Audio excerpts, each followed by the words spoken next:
কাঁকড়ার ঝাল বানাবো। তো তার জন্য এই যে কাঁকড়াগুলো, এবার এই কাঁকড়াটাকে আমি ভালো করে কেটে পরিষ্কার করে নেব। কাঁকড়া ভালো করে কেটে পরিষ্কার করে নিয়েছি, অনেকটাই ঝামেলা কাঁকড়া কাটা, তো যাই হোক পরিষ্কার করে নিলাম। এবারে এটাকে ভালো করে নুন হলুদ মাখিয়ে ভাজতে হবে।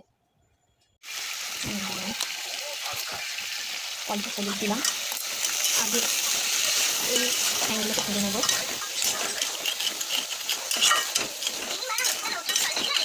হলুদ দিলাম আর একটু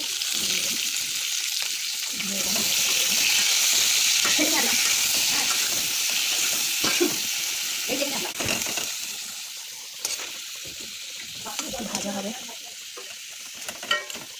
এবার তেলটা গরম হয়ে গেছে, এই তেলের মধ্যেই আমি আলুগুলো ছেড়ে দিচ্ছি।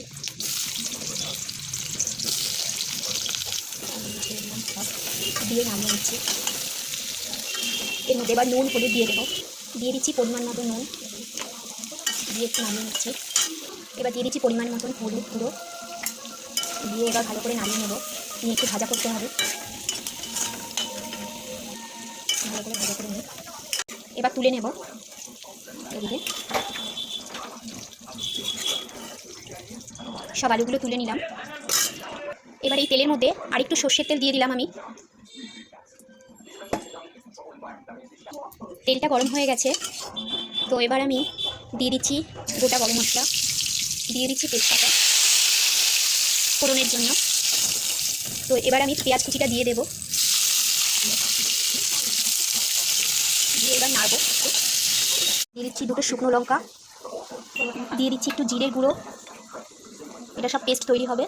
আর একটু দিয়ে দিচ্ছি ধনের গুঁড়ো।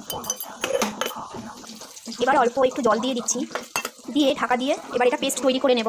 মশলাটা পেস্ট হয়ে গেছে, এবার এই বাটিতে ঢেলে দিচ্ছি।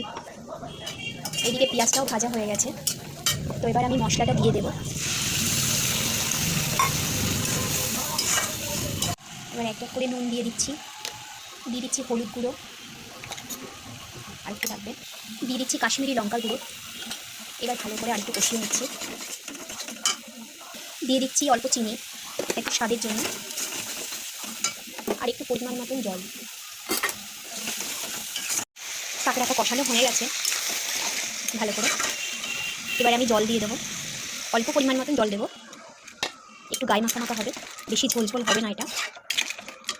আর একটু দিয়ে দিই।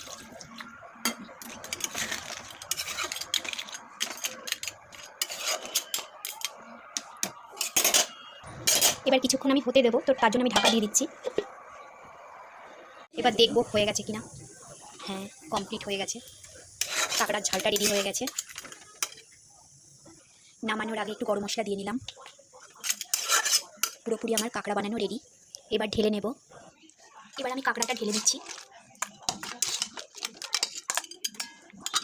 প্রচণ্ড গরম, খুব দারুণ একটা কালার এসছে। এই যে আমার কাঁকড়া বানানো রেডি।